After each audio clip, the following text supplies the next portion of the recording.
Hi, hello, and welcome back to the podcast where I talk about going from corporate drone to corporate dropout.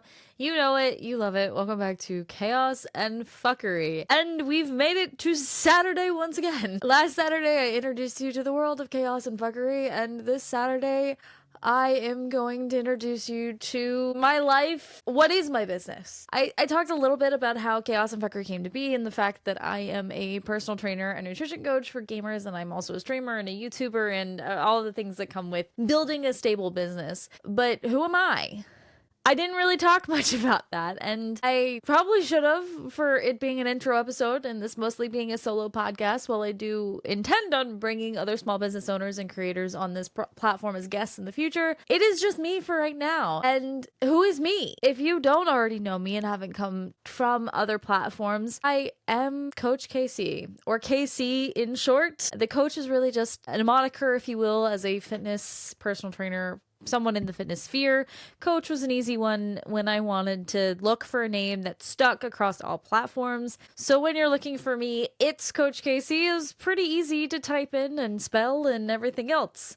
But who is Casey at the core? Well, as I mentioned in a previous episode, I am a 29-year-old who currently works in the corporate life as an engineer, who married the love of my life at 22. And currently, today, as this episode is releasing, I am celebrating my 7-year anniversary with my husband. And it seems wild to me that we've been successful for 7 years when we got married so young. Neither of us had a fucking clue in the world what we wanted to do, who we were, and we've had a lot of ups and downs to grow into this place where we bought our house, have 3 cats, have 3 vehicles, and are doing pretty well in the world, but in my opinion, not well enough. And not for any lack of trying. Corporate world just isn't for me, and in some ways it's not really for him. He's a blue collar guy, and the office life does slowly get to him and drive him mad to some extent.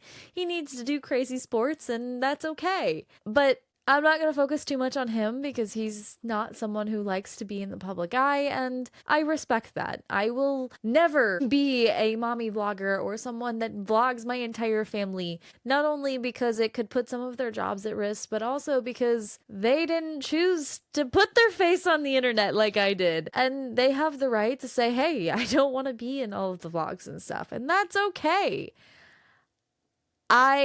Also, even if my husband was okay with it and we did have kids, I don't think introducing at least young kids to the internet is a good idea. Teenagers is a different conversation that I could go back and forth on, because building a business, I wish someone would have told me, hey, take some of these cool things you're interested in and maybe try to do something with it to make a little side cash for college, or make side cash to buy fun things, whatever it is. I had a huge interest in video editing and creative stuff when I was a teenager, and I could have taken that and been a YouTuber back then, when YouTube was still brand new. And I wish someone would have directed me that way with some of my creative arts rather than trying to squash them. And that, I guess, starts the beginning of it. Why did I get into fitness and gaming as a whole, too? Because not everyone has a story with gaming, and I do. The first time I remember really, truly being a gamer was when my parents bought me my PlayStation 2. I binge played all of Kingdom Hearts on that thing. I played all of the Crash Bandicoot games and Spyro games, but that's not the real first thing I remember doing. The first thing I remember doing is playing Worms, the game where you run around with murderous worms that are launching bomb sheep at each other. And I played it against my dad, which then led to my dad and I building our own Unreal Tournament engine, or our own Unreal Tournament engines to play across the country when I was in when he was in Germany and I was in the UK for school. My love for gaming and my love for nerdy shit like coding and building computers started at a really young age. And that's where gaming came in. But where fitness came in, and where this business all came together, and being a Twitch streamer all came together, was after 15 years of doing a sport that I could literally eat McDonald's every day and it wouldn't have mattered because I was spending 5 hours a night in a dance studio, burning hundreds upon hundreds of calories every movement I made. When I went off to college and suddenly stopped all of that, not only did I lose my creative outlet, but I lost my exercise. I didn't know a dumbbell from a fucking kettlebell. And I lived in a family that really only believed in cardio and didn't really do training in a way that made sense. They would only train when they had a goal, like a wedding or a marathon or whatever it was that they were training for. If they didn't have one of those goals, they were very lackadaisical in their training. And when it came to nutrition, bless my mother's heart, she tried. My family is very susceptible to the very extreme things like Optavia and Beachbody and the MLM sellers in general. While they've never really joined, they definitely participated in buying products from these companies that don't do good things. And I struggled being in a sport that perpetuated smaller bodies and always being stockier built, if you will. I would have had a better body type as a gymnast and over a dancer, but I chose dance because all my friends chose dance. When we had to choose between gymnastics and dance, we all chose dance. And looking back on that now, I maybe wish I would have chosen gymnastics because I was fearless and I would have rug burns all the way down the side of my face and fall off bars and face plant into beams and throw tricks that I had no business throwing. But in dance, I wasn't the same way. And hindsight's always 2020, but that sport created a lot of issues with how I viewed my body, but also how I viewed nutrition and how I viewed training. Because dance in and of itself constantly promoted overtraining, working through injury, eating weirdly, because a lot of times at dance competitions, it's humorous, honestly, to watch the little girls running around with like the toddlers and tiaras of it all, right? The go-go juice from Honey Boo Boo or whatever her name was, that era, and dancers still do it to this day. We'll run around with pixie sticks, and I started drinking energy drinks at 8 years old, and we were up till 2 o'clock in the morning dancing, and then had to be back up again. Our next call time was 7 a.m. We didn't know what sleep was. We ran around in slippers and constantly getting into places that we shouldn't have been. While I have a lot of great memories from the dance world, I also have a lot of negative ones when it comes to being forced to train through injuries that I was told by doctors not to train through, and eating whatever the fuck we could find at the bottom of our dance bags or the bottom of our competition shit, and not ever really eating well. I have always been a person that skipped breakfast, and slowly that habit of skipping breakfast became skipping breakfast and lunch, and then sometimes dinner. And that deep dove into my world of EDs that I lived in for a very long time. And when I went to college, I recognized that I had a problem with overtraining and undereating. So I swung so far in the opposite direction that I wouldn't say I overate. I just didn't train and I ate. I stopped working out because I didn't even know where the gym was on my college campus. And I had no time because I was constantly trying to keep up with schoolwork and social life and being a sorority girl and everything else. And I also discovered alcohol. And that was probably the worst discovery I could have made. Not like I hadn't, like I was aware of alcohol before college and I had had my fair share of beverages and things under supervision of my parents, if you will, as we do. I knew what alcohol was, obviously, but college was the first time that there was no one reining me in. And I had a lot of mental health issues that I needed to deal with. My family life wasn't great throughout my college years, and I leaned on a lot of social anxiety and social issues I leaned on alcohol to solve them. If I was super anxious at a party, because I wanted to make friends. I wanted to be a part of the crowd, the popular crowd, if you will. What is popular at an engineering school? I don't know. But I wanted to be a part of the crowd. I didn't want to miss out on fun nights. And that led me to, I probably drank more calories than I ate. Let's be real. Over the 3.5 years I was in college, 90% of my weight gain was due to how much I drank. And I'm not even being facetious with that.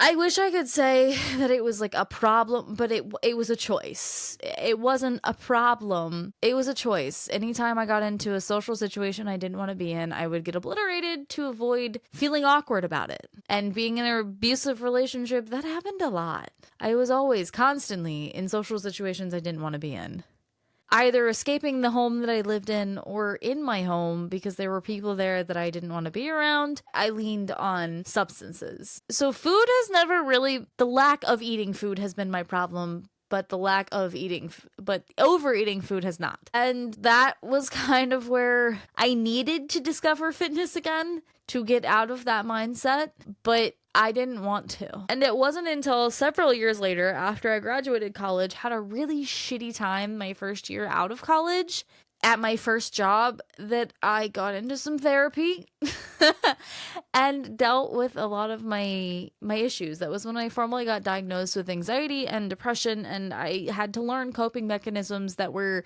much better for me as a human being and surviving past the age of 30 than alcohol was. So I learned those coping mechanisms, and I started to look at how to counteract all of the damage I did in my college years. By this point, I had met and married my husband, so he helped a lot when it comes to feeling better about myself and not feeling like this lost soul appointment to the world. I don't know what I felt like, but I didn't feel wanted, that's for sure, until I met him and met therapy, I should say. But that was where fitness came in. We were broke newlyweds, and I didn't really have the money to afford like a big fancy gym, but I did have a Nintendo. I had a Nintendo Switch, and I had cheap rent, so I could afford some groceries that were healthier.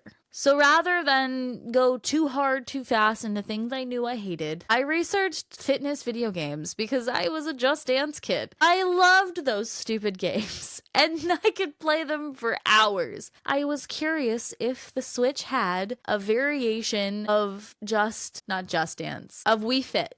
Because I also had one of those, which probably wasn't great for my already growing body issues as a teenager, but I had one. And I found Ring Fit Adventure. At this point in time, VR wasn't as big of a platform, so VR games weren't the option then. Ring Fit Adventure was the main option available to me to be able to work out at home and not fear the judgment of people in the gym. And so I started working out, doing Ring Fit Adventure every day for 30 minutes a day. And as I started playing fitness games, I discovered other ones, like fitness boxing, and eventually came out with Switch Sports, which is essentially the Switch version of Wii Fit. I had fun playing these video games to the point that I finally got confident with some of the body weight movements like squats and yoga poses and all of the random activities you have to do to beat the bosses in Ring Fit Adventure. I was consistent with working out. I was starting to change my diet a little bit healthier, eat more fruits and vegetables again. I really didn't know about macros and tracking and things like that. And I didn't really want to know back then because I had had a really bad experience in college, the one and only time I tried to fall in love with fitness again. I got pulled into fucking Beachbody. I thought I was gonna make my way out of being a Beachbody coach, trying to sell these programs in the container system, and I didn't even know what an MLM was back then, or how harmful they can be, or how bad those Beachbody workouts were. But by the point that I got to where I was doing Ring Fit, I did know. And that is also about the time 75 Hard and its variants, if you will, but really the actual challenge itself was rearing its ugly head. It was the flagship program back then. I didn't understand enough to know that mentalities that 75 Hard perpetuates can be harmful not only to someone who was in ED recovery, but to just general fitness success as a whole. So I did it. I signed up through Andy Frisella, which I regret doing now because goddamn, that man sends a lot of emails and is a horrible person. And I did 75 hard. And therefore enters my first adventure in being a fitness influencer on the internet. I was sharing my journey doing 75 hard. At that point in time, I really didn't have I'm gonna be a personal trainer thought, but I was considering getting back into fitness influencing, working with brands, working with activewear and supplements and things like that. I was considering sharing my journey from fat to fit, if you will, after 75 hard. At that point, I was actually kind of convinced that I was going to do the rest of the phases of 75 hard. But unfortunately, desserts and a night out with my husband at a bar with a drink or two is something that I genuinely enjoy, and the rules of 75 hard were extremely difficult to be able to live in the real world. So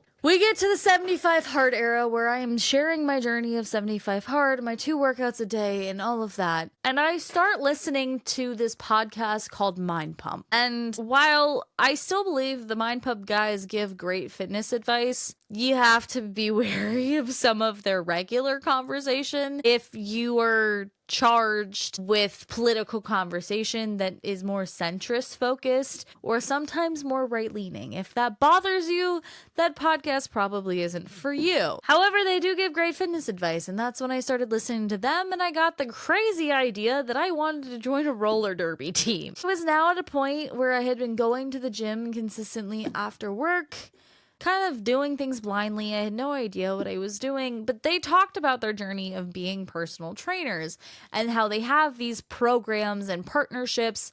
At the time, they were talking about NCI, which is ultimately, in the long scheme, who I got my nutrition cert through. I now am very deep into the NCI web hole, but that's a story for a different day. Mind Pump led me to consider getting my certification. Both my nutrition via NCI and my personal trainer via NASM. At the time, Mind Pump wasn't partnered with NASM in the way that they are now, nor were they offering like train the trainers type business entities like they are now. At the time, it was just really their flagship RGB bundle of programs that you could buy, and I was an idiot when it came to programming for myself in the gym. So to prep myself to get on skates and be at practice every night as a part of a roller derby team, I bought their MAPS anabolic program. And the rest is history from there.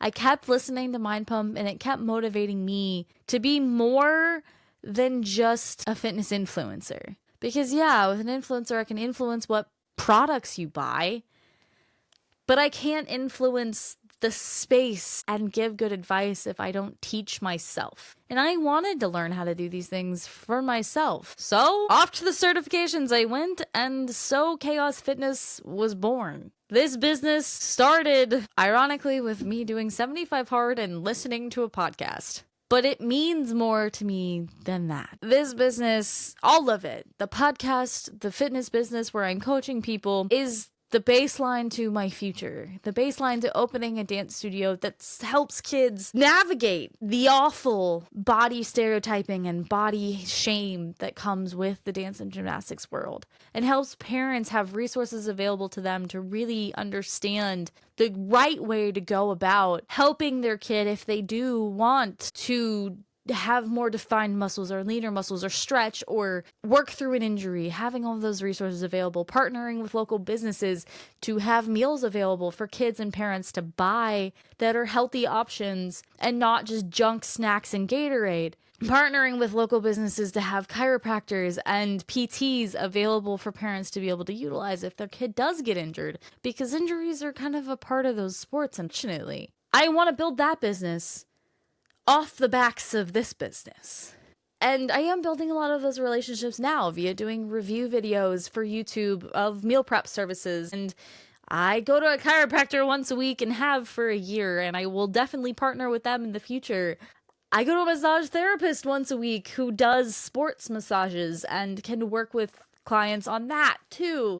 and would love to like work with her and that entity of massage people in the future, or a small business massage, because that one's kind of a big place. Anyways, this fitness business came to be because I wanted to learn more for myself. Same with podcasting, right? I kept listening to podcasts to grow and learn for myself the fitness space, the nutrition space, the business space. I listened to all types of podcasts related to that.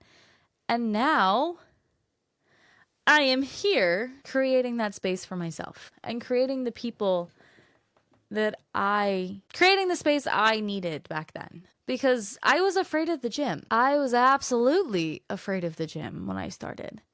And I started with video games because I was a gamer. And that was something I knew and loved and could easily do. So I created a business to be the space I didn't have or couldn't find easily when I was lost. Am I in the perfect body now? No. I am not your ripped trainer that's selling supplements and telling you, come look like me. Nor would I ever, because I understand that every fitness journey is different. And every fitness journey has to go at different pace. And every fitness journey needs tailoring and isn't just shut up and do it. Discipline isn't my problem. Discipline isn't a lot of people's problem. It's finding the things that they actually enjoy and will willingly do consistently. I loved skating, but having to drive an hour to skate to practice on skates for the practice that I then have to be on skates again was just too much in my current time. Now, in a future world where I can practice all day where I'm not working and then go skate like a badass at roller derby, hell yeah, I will go back to it. But for right now, my skates are hung up. But I want to train as if I am going back tomorrow. I want to train for something other than aesthetics. And I want my clients to train for something other than aesthetics, because aesthetics come and go. And while everyone has their story in fitness, and it's usually their own transformation story that started their business or started their content creation journey, I want to live the journey with my clients. And I don't mean that in a, I got fat just to prove to my clients that I could do it just like them. I mean that in a, I struggle, you struggle, we struggle together and fight through this kind of thing. I will never be 100% perfect 100% of the time, and I own up to that shit with my clients. That is who I am. I have 3 cats, and my house is sometimes way messier than it should be. I am an engineer, but I am not your above averagely smart engineer unless we're talking about very specific topics. I hate editing and hope to hire a full-time editor in the next year, like I've said on a previous episode. I love content creating, and I've always been a creative. I danced, I used to be a wedding photographer. I started this business, I started creating on YouTube, I started creating as a short form creator, all because I wanted something bigger for myself, but I also wanted to learn for myself and share that journey of learning.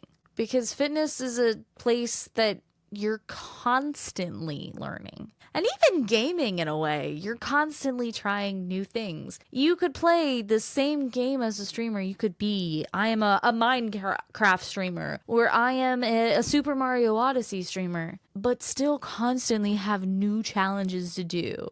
Especially with things like mods. Among Us had its height in 2020, but is having a resurgence now because a huge modding community reappeared and created all sorts of fun new things for you to do in that game. And now even 3D is back for Among Us. So the gaming world is constantly evolving. The hardware in building gaming PCs and being a VTuber, being a cam streamer, the game is constantly changing. And even Twitch has a health and fitness category now. You are constantly learning and changing and growing as a creator, as a fitness coach. You constantly have to keep up with new studies and what's working and what's not, and looking at your clients and adapting to each individual thing.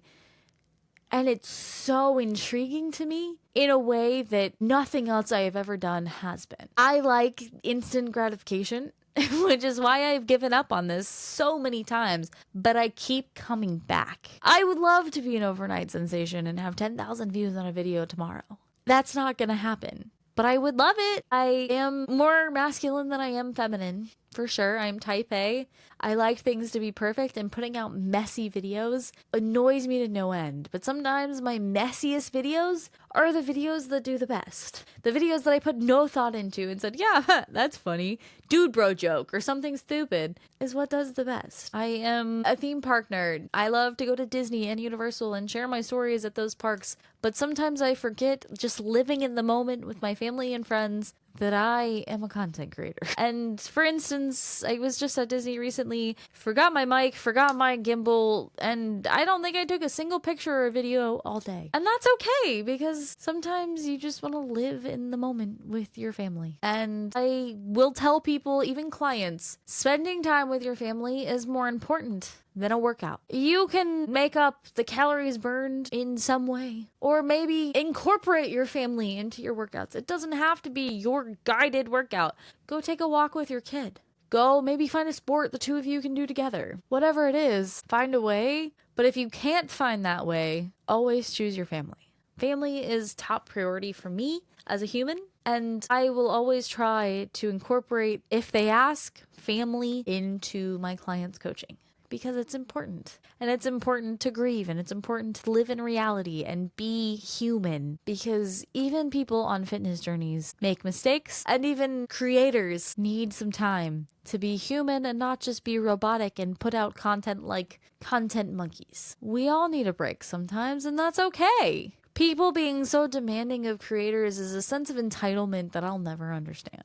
And I probably will alienate some of my audience as I continue to grow, because if someone starts telling me, like, next part, Monkey Boy, like I see some of these POV creators get on TikTok, I will tell them to fuck off. Because if I am not feeling it, I'm not gonna put it out. So, yeah, that's me in a nutshell. I'm sure the kitties will make appearances in these videos across time because they love to come and chill in my lap if I leave my door open. It just haven't today. So if you have any questions about me or want to know more about any of the things that I mentioned in this episode, feel free to leave them in the comments below. But if you enjoyed what I was talking about, giving you a little bit about me, and want to see this journey continue in the future, also hit that subscribe button and join along for the chaos as we continue to deal with our own fuckery.